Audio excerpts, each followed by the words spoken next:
Tuhan kita Yesus Kristus, saudara. Kalau saudara di gereja lain pasti katakan Shalom. Sama saja saudara ya. Banyak yang mengatakan haleluya bahasa sorga. Karena di Mazmur ratusan kali dikatakan haleluya. Di Wahyu apalagi diakhiri dengan haleluya. Amin saudara. Puji Tuhan. Shalom kata orang identik dengan Horas, sama dengan Horas. Nilainya sama dengan Horas. Ada yang tahu Horas saudara? Tahu ya? Puji Tuhan. Iya, saya punya bapak mertua, adiknya mertua saya di Medan namanya Horas. Horas Sirino. Jadi mualaf saudara, karena pacaran sama orang Jawa. Puji Tuhan. Ya, haleluya. Banyak yang gak hadir saudara. Mungkin Atik saudara ya. Termasuk Om Nathan tadi WA lagi Atik. Lagi Atik saudara. Minimal itu bodrek. Puji Tuhan.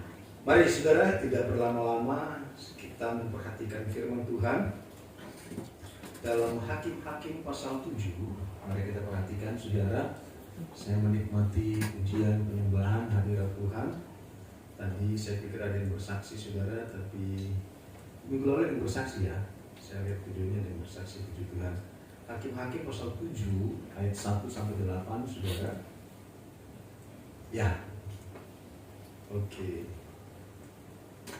Kita lihat versinya. Hakim-Hakim itu ada di kitab yang tidak jauh saudara ya. Hakim-Hakim pasal 7 1 sampai 8. Mari kita perhatikan saudara. 1 sampai. Saya yang nggak kelihatan saudara, matanya udah agak ini saudara. Sampai di bawah tadi ada yang panggil opak pada saya.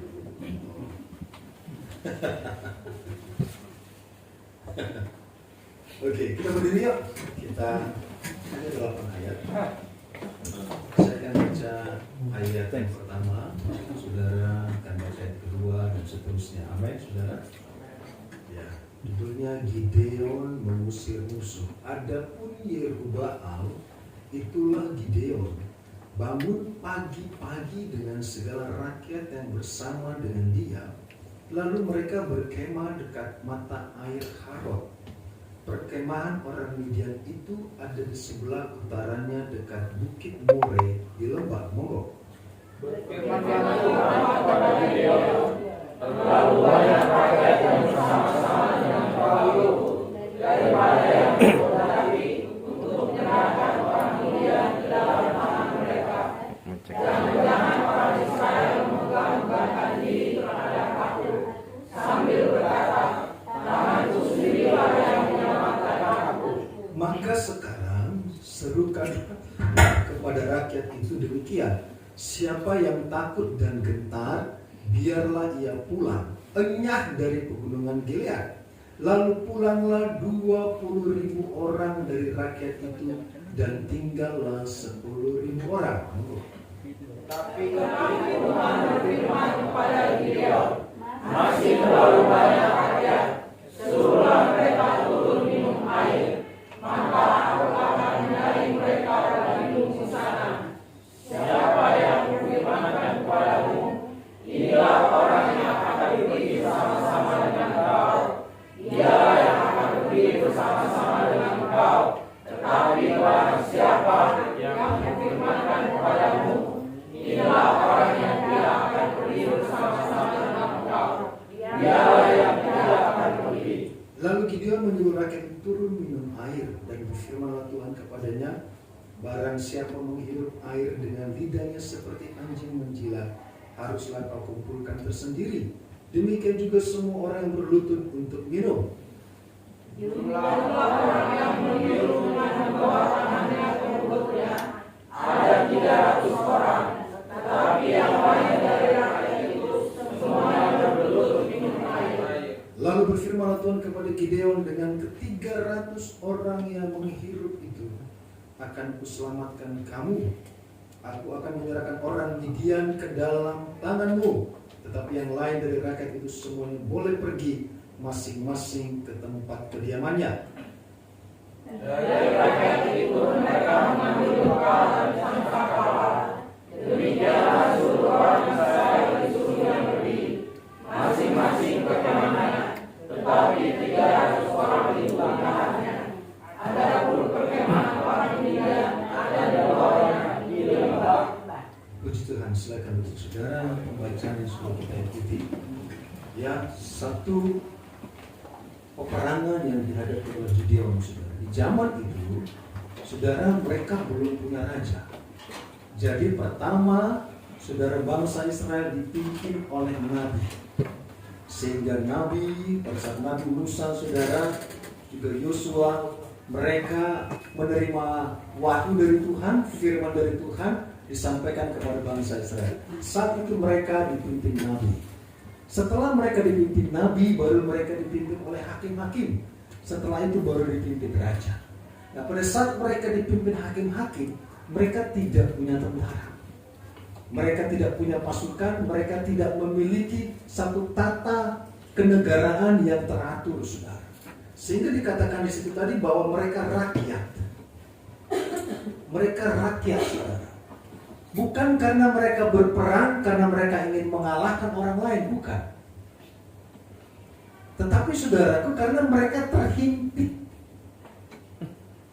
Karena ada satu bangsa, yaitu bangsa Midian, saudara, yang sudah semakin banyak. Ada Amalek yang memusuhi mereka, jadi mereka terhimpit. Jadi bukan karena mereka ingin menjajah orang, tapi karena mereka suatu bangsa yang tidak punya ketatanegaraan, mereka hanya dipimpin hakim-hakim, sehingga rakyat itu merasa terhimpit karena sudah banyak orang yang sudah mengambil lahan mereka. Bangsa itu adalah bangsa Midian. Bangsa Midian ini saudara bangsa barbar. Bangsa yang tidak peduli dengan orang lain. Bangsa yang tidak memiliki peri kemanusiaan. Bangsa yang sukanya perang, bangsa yang sukanya merebut hak orang lain. Itu bangsa Midian, saudara. Kalau kita perhatikan siapakah bangsa Midian ini, saudara? Bangsa Midian ini adalah bangsa yang keturunan Abraham juga. Mari perhatikan dalam Kejadian 25 ayat 1 dan 2. Dikatakan Kejadian 25 1 dan 2, Abraham mengambil pula seorang istri namanya Keturah. Perempuan itu melahirkan baginya Zimran, Yoksan, Medan. Nah, jadi Medan itu yang anaknya Keturah, saudara. Midian, Ishbak, dan Suah. Jadi ceritanya saudara, Abraham ini bukan tukang kawin. Memang zaman itu seperti itu, saudara. Jadi Abraham ini kan nama aslinya Abram. Tuhan panggil ganti nama Abraham. Nggak mungkin dari Abram ke Ibrahim, nggak nyambung, saudara. Abram ke Abraham. Dan dia menikah, mengambil Sarah menjadi istrinya. Dan setelah itu saudara, karena Sarah sampai umur 80 tahun tidak mengandung juga, terjadilah dia mengambil gundiknya Hagar. Hagar orang apa, saudara? Hagar orang Mesir. Pada saat Sarah mengandung melahirkan Ishak, Hagar diusir dikembalikan ke Mesir. Ya. Barulah Abraham hidup bersama Sarah dan Ishak. Setelah Ishak besar, menikahlah Ishak dengan Ribka. Tidak lama menikah, meninggallah Sarah. Ternyata Ishak dan Ribka lama juga nggak punya anak, saudara. Sehingga Abraham juga garuk-garuk kepala. Akhirnya dia menikahilah Keturah. Karena dia pikir jangan-jangan Ishak nggak punya anak. Entar harta gue kemana gitu. Akhirnya dia menikah lagi, melakukan kesalahan yang sama lagi, menikah dengan Keturah. Keturah ini saudara seorang budak dari bangsa barbar itu. Ciri-cirinya mereka punya anting di telinga dan anting di hidung. Waktu itu budak yang sudah dibeli itu ditindik anting di hidung, saudara. Ya, kalau kita kenal ditindik anting di hidung kayak kerbau, saudara, bisa ditarik. Nah, itu identik dengan itu, saudara. Nah, Keturah ini adalah budak. Siapa, saudara? Menurut banyak sekali penelitian, ternyata keturunan ini ujungnya adalah bangsa-bangsa Arab. Jadi Midian ini, saudara, keturunan Ketura, pengembara Arab, saudara. Nah, orang berpikir, kalau ada pertanyaan, mungkin saya sudah pernah sampaikan, kenapa kita manggil Allah? Allah itu Allah mereka. Saudaraku, kalau saudara perhatikan dalam Kisah Rasul pasal 2, di mana Petrus berkhotbah 3.000 orang bertobat, bangsa-bangsa itu bangsa Yunani, Ibrani, dan juga Arab. Jadi waktu itu orang-orang Arab sudah banyak yang percaya di zaman para rasul. Gereja itu sudah ada di tahun 90. Rasul Yohanes menerima wahyu dari Allah kita, saudara, di Pulau Patmos itu tahun 90. Sementara tetangga kita, Mr. M lahir itu tahun 565. Mereka menyusun kitab mereka tahun 666. 600 tahun baru ada mereka. Jadi orang Arab sudah menyembah Allah kita, Allah Israel, di tahun 90. Di tahun 80 di Kisah Rasul 2. Oke, kita lanjutkan, saudara. Artinya, saudara, bahwa bangsa Midian ini adalah bangsa barbar yang tidak peduli dengan orang. Banyak sekali jumlahnya. Kita ke atas, saudara. Adapun Yerubbaal, itulah Gideon, bangun pagi-pagi dengan segala rakyat yang bersama dengan dia, lalu berkemah dekat mata air Herod. Perkemahan orang Midian itu ada di sebelah utara, dekat Bukit More di lembah. Saudara, Gideon dipilih Tuhan. Bukan dari bangsawan, dia dari rakyat, saudara. Rakyat, bukan keturunan raja atau keturunan nabi. Allah mengambil Gideon menjadi hakim. Waktu itu masih perintah hakim-hakim. Karena apa? Karena ada urgensinya. Karena ada bangsa lain yang sudah mengambil bagian lahan mereka. Sumur sudah diambil, pekarangan rumput hijau sudah diambil. Bangsa mereka makin banyak, saudara. Waktu itu tidak ada bangsa, semua tidak ada aturan. Orang bunuh siapa, orang jajah siapa, sah-sah saja. Yerubbaal Gideon bangun pagi-pagi dengan segala rakyat yang bersama dengan dia. Tidak ditulis Gideon bangun siang-siang, apalagi bangun sore-sore gitu. Kayaknya enak ya. Tuhan, kalau saya mau berhasil, enaknya saya bangun sore-sore. Oh. Tuhan suruh bangun pagi-pagi. Adapun Yerubbaal itulah Gideon bangun pagi-pagi dengan segala rakyat bersama-sama dengan dia. Lalu mereka berkemah dekat mata air Harod. Perkemahan orang Midian itu di sebelah utaranya dekat Bukit More di lembah. Tuhan katakan, lu bangun pagi-pagi, berkemah di puncak, lu lihat ke lembah, berapa banyak mereka. Alkitab mencatat bahwa mereka seperti belalang banyaknya. They are like grasshoppers, seperti belalang, saudara. Begitu banyak bangsa itu. Bangsa barbar, bangsa yang tidak peduli dengan orang lain. Mereka bangsa yang senang dengan merebut hak orang lain. Tuhan bilang ke Gideon, lu berdiri di situ, lu lihat ke bawah, berapa banyak mereka. Gideon bilang itu mereka jutaan, sudah seperti belalang, tak terhitung, banyak sekali. Oke, sekarang begini, karena himpitan mereka, kalian harus punya lahan untuk hidup. Panggil rakyat yang bersama dengan engkau untuk berperang melawan mereka. Mereka sudah terhimpit. Jadi pada saat Gideon bicara, siapa yang mau berperang, siapa yang mau melawan orang, siapa mau, bukan karena mereka mau membunuh orang, bukan, karena mereka sudah terhimpit. Demi hak kita, apa yang harus kita lakukan? Saudara, lanjut. Dikatakan saudara bahwa berfirman kepada Gideon terlalu banyak. Akhirnya datanglah 32.000 orang. Rakyat itu 32.000 orang, rakyat itu datang. Oke, saya siap gabung. Walaupun ditunjukkan di bawah sana, mereka jutaan. Lebih dari 10 kali lipat jumlah mereka. Daftar 32.000. Berfirmanlah Tuhan kepada Gideon, terlalu banyak rakyat yang bersama-sama dengan engkau ini, daripada yang kukehendaki untuk menyerahkan orang Midian ke dalam tangan mereka. Jangan-jangan orang Israel bermegahkan diri terhadap aku, sambil berkata, tanganku sendirilah yang menyelamatkan aku. Saudaraku, kalau kita bisa bandingkan secara logika, jutaan bangsa Midian dan yang mendaftar melawan itu 32.000, secara logika mereka sudah kalah jumlah. Bangsa Midian tentara terlatih, sementara ini hanya rakyat jelata yang dikumpulkan, saudara. Tetapi Tuhan berkata masih terlalu banyak, 32.000 terlalu banyak. Saudara, kita kadang berpikir semakin banyak semakin baik. Wah, banyak, luar biasa, waduh, luar biasa banyak gitu, saudara. Kita sudah lihat bagaimana pembacaan tadi kita, 5.000 laki-laki, saudara. Itu sudah 5.000 kakak jemaatnya Yesus, saudara. Tetapi ujungnya berapa jemaatnya, saudara? Hanya 12 yang bertahan. Sebenarnya Yesus kalau bisa, saudara, jadi gembala waktu itu 5.000 kakak. Wih, mantap, saudara.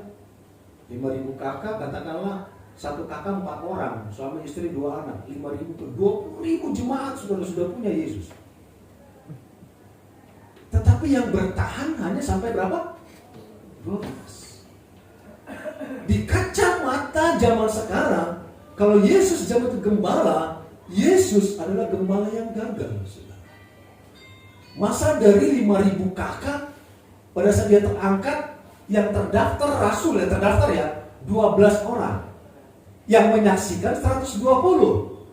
Yang masih jauh-jauh kan di Matius 28 itu mereka ragu-ragu kan. Masih ada ragu-ragu dituliskan. 120 pengikut ragu-ragu, tapi menyaksikan dengan mata mereka. Yang terdaftar itu 12. Amin. Maka sekarang serukanlah kepada rakyat itu demikian, siapa yang takut dan gentar, biarlah ia pulang, kata-katanya ngeri, enyah dari pegunungan Gilead. Lalu pulanglah 20.000 orang dari rakyat itu dan tinggallah 10.000 orang. Tuhan katakan kalau mereka penakut suruh pulang. Tuhan katakan kalau mereka tidak berani berperang suruh pulang. Tuhan katakan kalau mereka tidak berani pikul salib suruh pulang, balik kanan. Saudara, saya mau katakan begini, Kitab Wahyu ada 7 surat. Yesus berkata, tuliskan kepada 7 malaikat, 7 jemaat. Siapa malaikat itu, saudara? Gabriel? Bukan. Malaikat itu adalah gembala. Tuliskan kepada 7 malaikat, kepada 7 jemaat. Saudara, gembala adalah posisi yang Yesus kehendaki. Di saat kita tahu Raja Daud, kadang kita ngomong ya, Daud gitu, udah kayak om kita sendiri kan. Raja Daud. Daud memiliki 2 predikat, Raja dan Nabi. Raja Daud atau Nabi Daud, Raja Daud dan Nabi Daud orang yang sama. Tetap dia menganggap Allah sebagai gembala, sehingga dia tulis dalam Mazmur 23, Tuhan adalah gembalaku. Ternyata saudara, di mata Tuhan, penggembalaan adalah situasi yang sangat penting. Sampai Wahyu ditulis kepada ke-7 malaikat dari 7 jemaat. Di saat kita tahu Rasul Petrus adalah seorang rasul, saudara, jabatan yang luar biasa.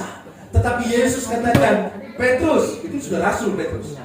Petrus, kalau engkau mengasihi aku, engkau gembalakan domba-dombaku. Amin, saudara.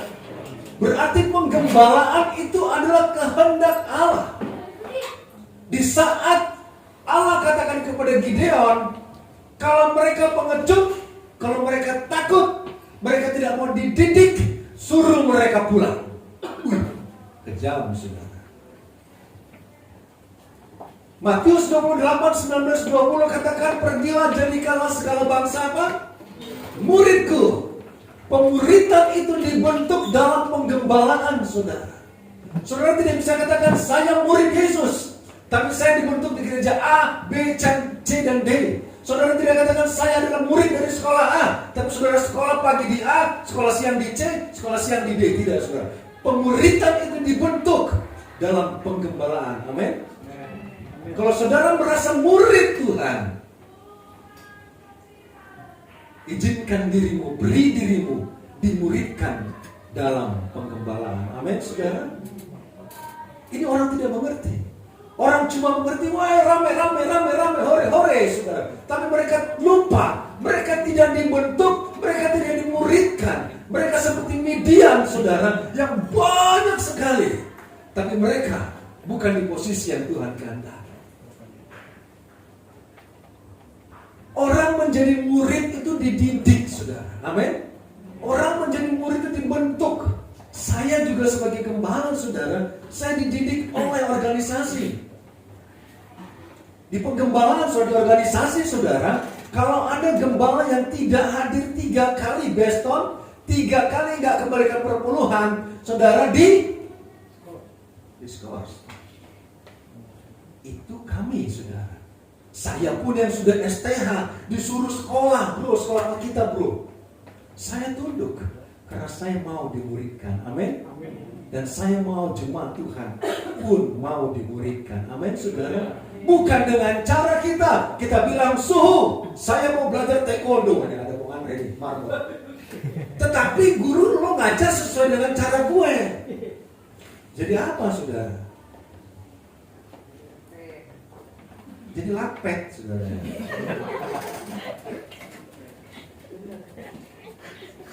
Gak akan bisa.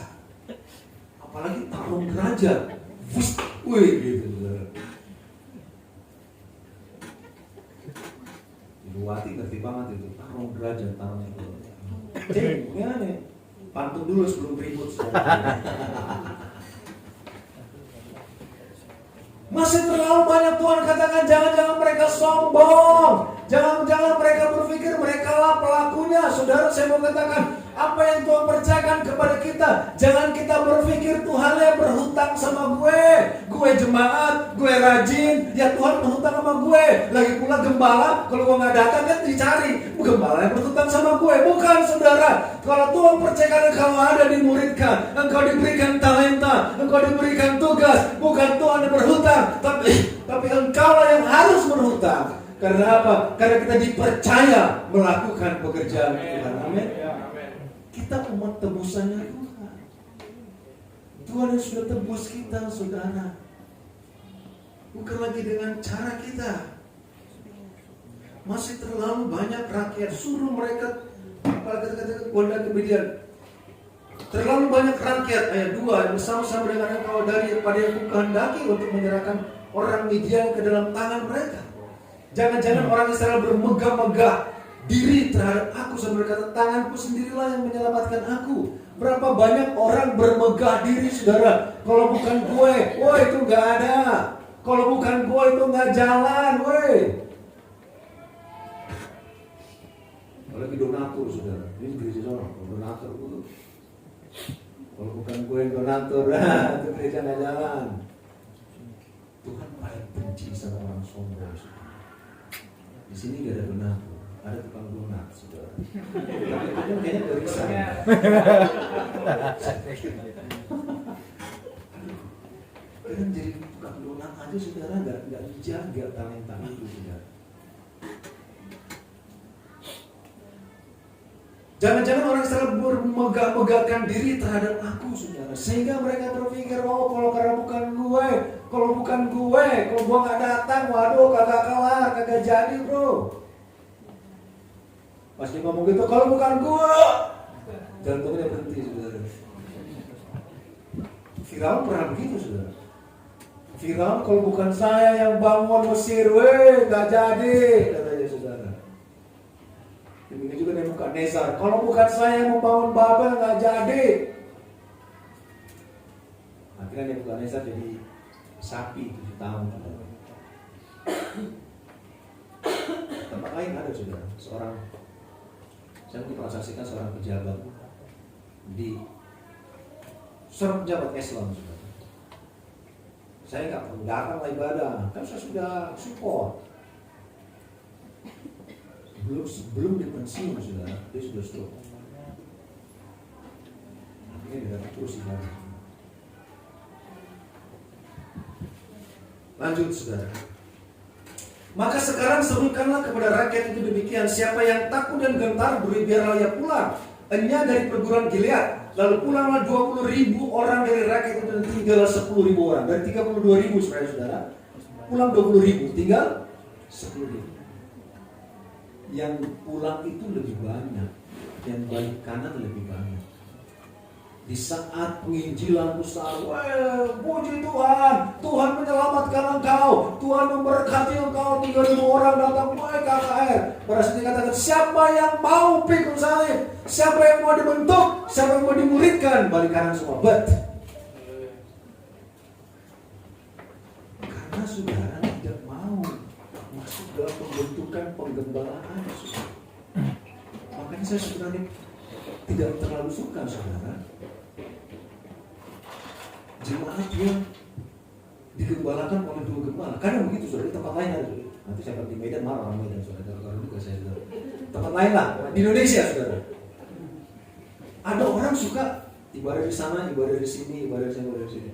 Suatu waktu Tuhan izinkan dia meninggal saudara. Jadi 5 gembala berdiri saudara, bingung saya mau ngubur dia orang.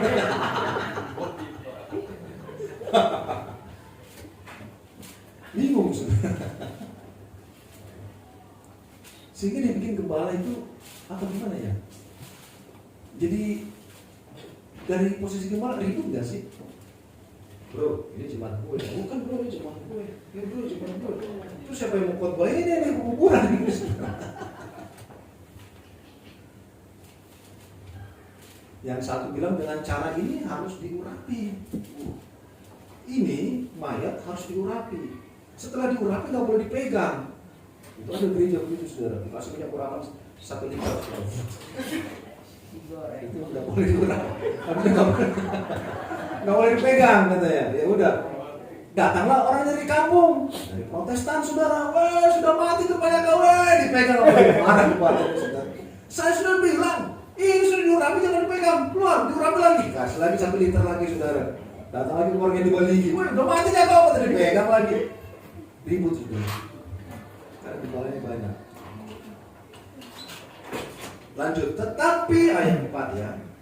Tetapi berfirman kepada Tuhan, berfirman kepada Gideon, masih terlalu banyak rakyat. Suruhlah mereka, ini rakyat saudara, bukan tentara, rakyat. Masih terlalu banyak rakyat, suruhlah mereka turun minum air. Maka aku akan menyaring mereka bagimu di sana, supaya yang kufirmankan kepadamu, inilah yang akan pergi bersama-sama dengan engkau. Saya beri judul khotbah ini Chosen to Win. Namanya saudara, dipilih untuk menang. Kalau saya bikin Chosen to Gain Victory, panjang banget saudara ya. Toh artinya sama, Chosen to Win. Oke, siapa yang kufirmankan kepadamu, inilah yang akan pergi bersama-sama dengan engkau. Dialah yang akan pergi bersama-sama dengan engkau. Tetapi barang siapa yang kufirmankan kepadamu, inilah yang tidak akan pergi bersama-sama dengan engkau, dialah yang tidak akan pergi. Sebenarnya di hati Gideon sakit sebenarnya. Tuhan, gue udah teriak-teriak keliling Israel, manggil orang, datang 30.000. Tuhan mengusir-usir aja. Sakit hati gak saudara? Pasti bisa. Karena di kepala Gideon makin banyak makin baik. Musuh banyak banget. Banyak lalar kata saudara. Banyak banget. Tetapi Tuhan punya strategi yang berbeda. Karena Tuhan tidak mau, di saat kita melakukan sesuatu, kita mencuri kemuliaan Tuhan. Kita bermegah. Maka firman Tuhan, siapa bermegah dan hendaklah bermegah, karena dia mengenal namaku. Bermegah karena Tuhan. Tidak ada yang terlalu penting kita megahkan dalam diri kita. Nah, ada ujungnya saudara, kita akan menyadari ternyata kemegahan itu Tuhan punya, kemuliaan Tuhan punya. Ayat 5, lalu Gideon menyuruh rakyat itu turun minum air. Tidak ada bentuk penyaringan, bentuk pemuritan. Dan berfirmanlah Tuhan kepada, barang siapa yang menghirup air dengan lidahnya seperti anjing menjilat, haruslah kau kumpulkan tersendiri. Demikian juga semua orang yang berlutut untuk minum air, untuk minum. 6. Jumlah orang yang menghirup dengan membawa tangannya ke mulutnya ada 300 orang. Dari 30.000 turun ke 300, saudara. Tetapi yang lain dari mereka itu semuanya berlutut minum air. Jadi Tuhan punya metode, Tuhan punya mekanisme sendiri yang kadang kita nggak ngerti. Kita pikir habit kita ini udah bener, ya kan? Kita pikir gaya hidup kita udah bener. Tapi dengan gaya hidup kita, habit kita bisa menjadi metode Tuhan menyaring. Maka Tuhan katakan jangan cabut lalang itu. Ada gandum dan lalang sama-sama tumbuh. Tuhan katakan jangan cabut lalang itu. Jangan-jangan nanti gandum ikut tercabut. Biarkan mereka bertumbuh bersama. Dari buahnya akan terlihat. Dan di saat musim panen, baru engkau akan menuai gandum itu. Gandum akan disimpan ke lumbung, lalang akan dibakar, saudara. Seakan-akan bertumbuh bersama, seakan-akan rame-rame, seakan-akan hore-hore, saudara. Tetapi Tuhan tahu dia lalang, dia bukan gandum. Tuhan tahu bagaimana menyaring orang yang dia harus pilih untuk masuk dalam keselamatan. Kita kadang tidak mengerti, loh ini habit saya, ini cara hidup saya, ini cara saya minum, ini cara saya beribadah, ini cara saya ngobrol, ini sifat saya, ini sudah mendarah daging dalam hidup saya. Tapi kita kadang lupa, ternyata Tuhan punya penilaian tertentu. Amin, saudara. Kita berargumentasi, ini hidup gue, gaya gue. Tetapi bukan dengan cara kita. Mereka yang minum dengan menjilat ke air itu, Tuhan katakan, dia bilang macam ini, mereka bukan milikku. Tetapi mereka yang mengambil dengan tangannya, menghirup, langsung pergi. Saudara, dalam catatan lain dikatakan mereka yang minum air dengan menjilat, memasukkan kepalanya ke air itu, adalah orang yang sangat santai. Mereka mengambil waktu, they're taking their time. Mereka mengambil waktu untuk dirinya sendiri, menikmati air itu. Tetapi mereka yang mengambil dengan tangannya dan langsung pergi, masuk barisan, hanya 300 orang. Artinya apa? Ada urgensi di sana, ada pikiran urgensi. Mereka yang minum dengan mulutnya, saudara, mereka tidak merasa ada urgensi untuk ini sebuah peperangan. Tapi mereka mengambil dengan tangannya dan langsung pergi, masuk barisan. Itu orang yang berpikir ini sebuah urgensi, saudara. Banyak orang berpikir ibadah itu tidak urgen. Udahlah, toh hujan, gak perlu, doa gak perlu. Gak ada urgensinya bro, kita ibadah udah minggu aja. Sabtu juga kita pemuda, gak ada urgensinya bro. Orang yang berpikir tidak ada urgensi untuk beribadah, tidak ada urgensi untuk melayani Tuhan, Tuhan katakan singkirkan mereka. They don't belong to me. Ini bentuk didikan, saudara. Di saat seorang dosen katakan kita kuliah hari Jumat, Sabtu, Minggu, oh kita katakan enggak dosen, gua mau kuliah minggu doang. Sorry ya, gua mau kuliah minggu doang. Tapi gua mau wisuda. Saudara di wisuda enggak? Mahasiswa abadi ya.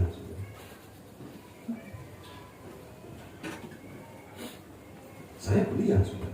Senin, Rabu, sampai kembali kita kuliah. Sabtu kita kuliah, 3 kali seminggu. Inilah bentuk pemuritan, saudara. Kalau saudara katakan saya murid Yesus, oh saya murid Yesus, tapi disuruh kuliah nggak mau. Anak saudara kalau sekolah, kamu sekolah Senin sampai Jumat ya? Enggak mak, saya mau sekolah cuma Senin, Rabu, Jumat. Selasa, Kamis saya nggak mau sekolah mak. Enak nggak saudara dengarnya? Kapan kamu lulus gitu, saudara? Sabtu 28 Oktober, pemuda, sumpah pemuda menggerakkan. Jam tayang Gafra pindah ke jam 7 malam. Amin. Saya sebagai gembala ngikut. Sudah disumpahkan saudara 28 Oktober. Saya lagi di Thailand naik gajah saudara. Sawah dekat gitu. Saya tidak hadir, ada sumpah saudara 28 Oktober. Saya hadir kemarin Jumat, dikasih tahu ibadah tidak tayang. Oh siap. Kenapa waktu itu jam 5 sore? Karena bagi kami kesorean, kemalaman kalau kami pulang. Belum saya kan harus siapkan diri saudara. Karena sampai jam 1, jam 2 saya siapkan diri. Kalau jam 7 ibadah pemuda, apalagi badai hujan macet kemarin pulang, saya bisa nyampe Minggu di rumah saudara. Nggak Sabtu lagi, Minggu saya nyampe. Balik lagi Minggu ke sini saudara. Tapi saya ikut, amin. Saya juga mau dididik oleh ketua pemuda saudara, yang tampaknya sudah seperti Yesus. Saya gembala, saya mau ikut aturan pemuda saudara. Tetapi pemuda nggak mau. Kenapa?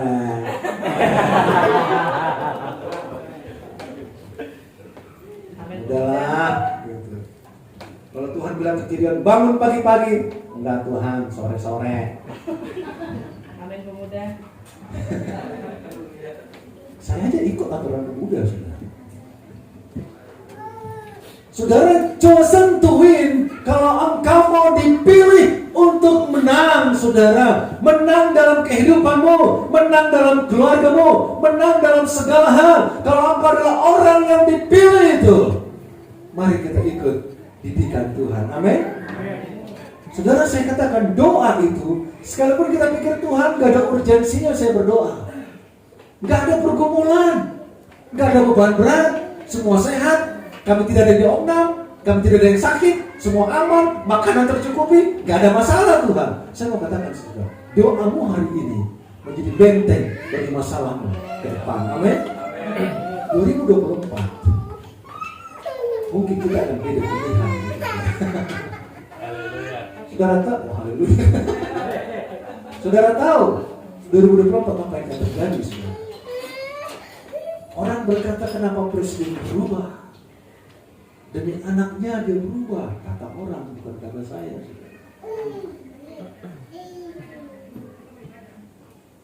Inggris mulai memprediksikan kalau Indonesia salah pilih presiden, tidak akan sampai ke 2045. Kita perlu berdoa, saudara. Saudara nonton TV kebanyakan gak sih? Sambil makan di luar, ini rudal, rudal lagi saudara. Nyaman gak sih? Karena mereka salah pilih pemimpin, saudara. Kita di Indonesia sudah nyaman, sudah enak, saudara. Tinggal kita hidup dalam kebenaran Tuhan. Tuhan suruh ibadah, Tuhan suruh kuliah, Tuhan suruh dimuridkan. Nanti ada rencana yang indah bagi engkau. Nanti ada rancangan yang indah bagi engkau dari sisi rumahmu. Seperti Yosua katakan, gak peduli orang ngomong apa, tetapi aku dan sisi rumahku akan beribadah kepada Tuhan. Amin. Itu yang Tuhan cuma mau dalam kehidupan kita. Khotbah hari Jumat, saudara yang hadir, sekiranya engkau mendengar perkataanku, Tuhan katakan, maka kebahagiaanmu, maka damaimu akan seperti sungai yang tidak pernah kering. Maka kebahagiaanmu akan seperti gelombang laut yang tidak akan berhenti, saudara. Itu janji Tuhan. Tetapi bagi orang yang tidak mau mendengarkan, apa yang terjadi, saudara? Perbudakan 70 tahun di Babel. Mereka menjadi mudah. Kita tidak tahu apa yang terjadi dalam hidup kita, saudara, apalagi tahun depan. Kita berpikir semuanya akan biasa-biasa saja, semuanya akan berjalan seperti yang kita mau. We don't know. Tetapi engkau perlu datang kepada Tuhan. Amin. Jumat ini kita akan berdoa 2 sesi. Jam 7 sampai jam 9. Sesi kedua setengah 10 sampai jam 12. Karena kita punya banyak pergumulan. Amin. Ada Natal yang kita hadapi. Mari kita berdoa. Saudara mungkin bisa begadang, saudara, dengan cara saudara. Mengapa kita tidak begadang dengan cara kita? Amin. Sekali ngomong katakan begadang, jangan begadang, saudara. Kalau tidak ada artinya. Tapi kalau ada artinya, mari kita begadang. Amin, saudara. Kita beribadah, kita berdoa. Amin, saudara. Saudara siap hari Jumat beribadah sampai jam 12? Haleluya. Lanjut saudara. 6. Jumlah orang yang menghirup dengan membawa tangannya ke mulutnya ada 300 orang, tetapi yang lain dari rakyat itu semuanya berlutut minum air. Lalu berfirmanlah Tuhan kepada Gideon, dengan ke-300 orang yang menghirup itu akan kuselamatkan kamu. Aku akan menyerahkan orang Midian ke dalam tanganmu, tetapi yang lain di rakyat itu semuanya boleh pergi masing-masing ke tempat kediamannya. Saudara, Tuhan katakan, Tuhan tidak hukum mereka. Orang yang tidak mau dididik, orang yang tidak mau dimuridkan, Tuhan gak hukum, enggak, saudara. Saudara berpikir, kalau saya gak datang beribadah, kamu sama bergeledek? Enggak, saudara. Tuhan tidak akan lakukan itu. Tuhan akan izinkan terus bertumbuh, monggo, lanjutkan. Tetapi engkau bukan murid Tuhan. Hanya murid yang akan maju berperang. Hanya murid yang akan maju menghadapi masalah dan persoalan. Hanya murid yang mau dididik dan dibentuk, saudara. Hanya murid yang mau lulus dari setiap pertempuran itu. Firman Tuhan katakan, saudara, dalam bagian lain, saudara, kita perhatikan dalam Efesus pasal 6 ayat 12. Karena perjuangan kita bukanlah melawan darah dan daging, Efesus 6:12, tetapi melawan pemerintah-pemerintah, melawan penguasa-penguasa, melawan penghulu-penghulu dunia yang gelap ini, melawan roh-roh jahat di udara. Perjuangan kita bukan melawan darah dan daging. Perjuangan kita, saudara, bukan melawan sesama kita, bukan melawan tim kita, bukan melawan adik kakak kita, saudara. Perjuangan kita melawan sistem iblis yang bisa mengontrol hidupmu sehingga engkau jauh dari Tuhan, sehingga engkau babak belur, engkau kalah terus. Ada masalah sepele kalah, ada masalah super sepele kalah, babak belur, digampar iblis kalah, semua serba kalah, saudara. Kita nggak bisa menang, kita tidak punya kesaksian bahwa Tuhan membuat saya menang. Saya sakit, saya disembuhkan Tuhan, saya gagal, Tuhan luluskan saya. Tidak ada kesaksian kemenangan, selalu kalah dan kalah karena engkau bukan orang yang mau dibentuk menjadi tentaranya Tuhan. Pilihan di tangan kita. Kita berpikir, gue gak ibadah, gak ngaruhnya kok. Gak ngaruh kan? Gue ketika gue gak ibadah, gue jatuh ke got. Enggak, biasa aja. Gue gak datang hari ini, biasa aja. Gue gak berdoa, biasa aja. Ya jangan saudara lalang. Karena Tuhan katakan, biarkan mereka bertumbuh, tapi ujungnya akan terlihat.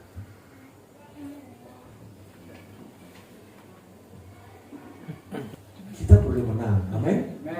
Apa gunanya kita hidup kalau kita tidak menang?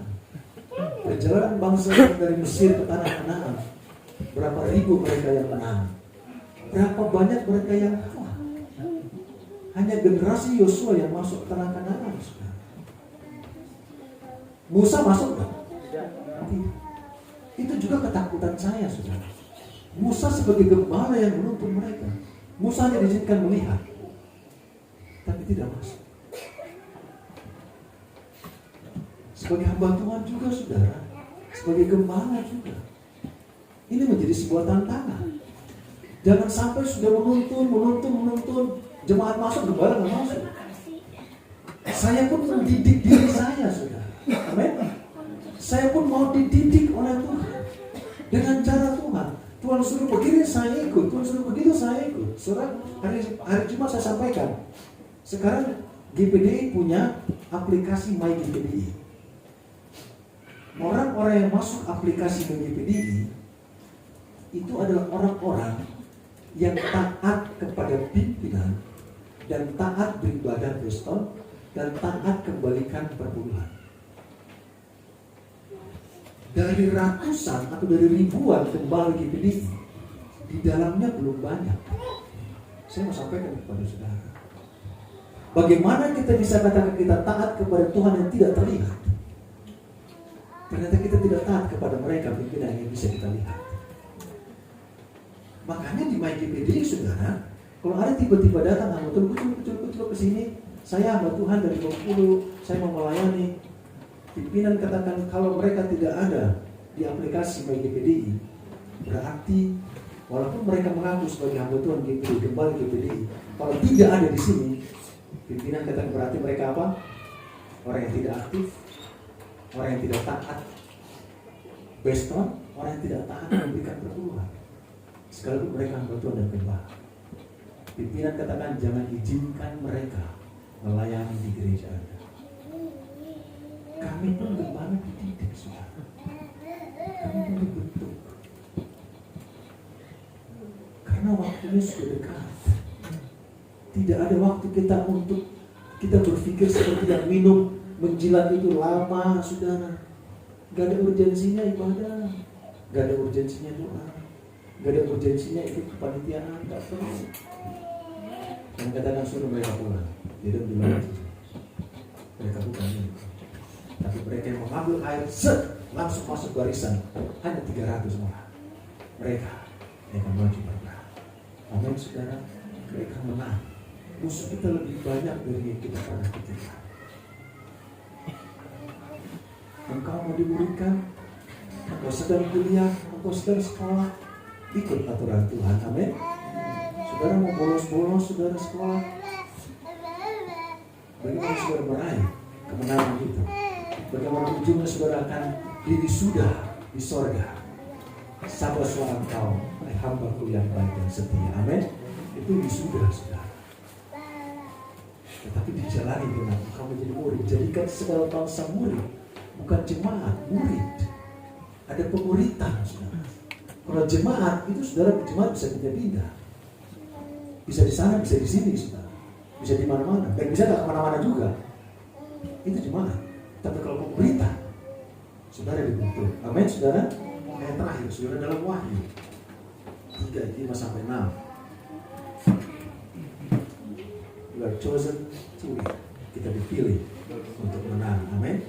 Wahyu 3 ayat 5-6 dikatakan, barang siapa menang, ia akan dikenakan pakaian putih yang demikian. Aku tidak akan menghapus namanya dari kitab kehidupan, melainkan aku akan mengaku namanya di hadapan Bapa-Ku dan di hadapan para malaikatnya. Siapa bertelinga hendaklah mendengarkan apa yang dikatakan Roh kepada jemaat-jemaat.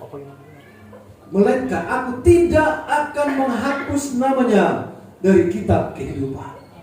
Sekalipun orang berpikir sekali nama tertulis di buku kehidupan tidak akan pernah dihapus, tetapi ini menuliskan aku tidak akan menghapus. Berarti ada potensi penghapusan, saudara. Aku tidak akan menghapus namanya dari kitab kehidupan, melainkan apa? Aku akan mengaku namanya di hadapan Bapa-Ku dan di hadapan para malaikat-malaikat. Tidakkah kau rindu namamu tertulis di buku itu? Dan Yesus akan katakan ini dia Andreas Papilaya, ini dia Dedi, ini dia kita semua, saudara. Nama kita diperkenalkan kepada Bapa. Bukan bicara kuantiti, bukan bicara jumlah, bukan bicara terlalu besar, saudara, tetapi bicara tentang kualitas. Tuhan katakan, let them go.